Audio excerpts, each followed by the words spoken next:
संख्याओं का इस्तेमाल हमारे रोजमर्रा के जीवन में हर जगह होता है। बाजार से सामान खरीदने के छोटे से काम से लेकर एक अंतरिक्ष यान को चंद्रमा पर पहुंचाने जैसे बड़े काम तक हर जगह संख्याओं का इस्तेमाल होता है।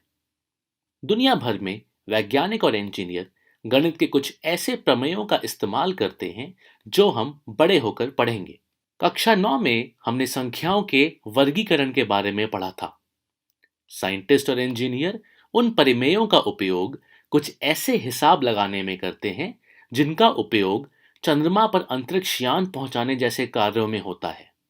इस पाठ में हम वास्तविक संख्याओं के बारे में चर्चा करेंगे। हमने कक्षा 9 में देखा था कि परिमेय और अपरिमेय संख्याएं क्या होती हैं।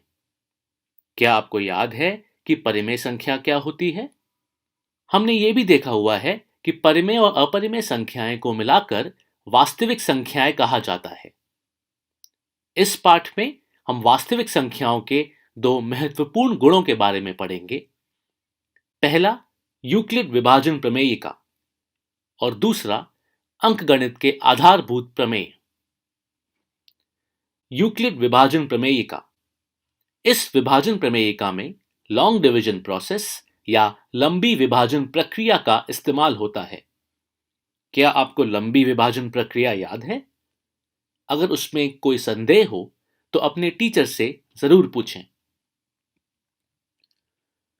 यह प्रमेयिका यह कहती है कि एक धनात्मक पूर्णांक a को किसी भी अन्य धनात्मक पूर्णांक b से इस तरह विभाजित किया जा सकता है कि शेषफल r प्राप्त हो, जो पूर्णांक b से छोटा होता है।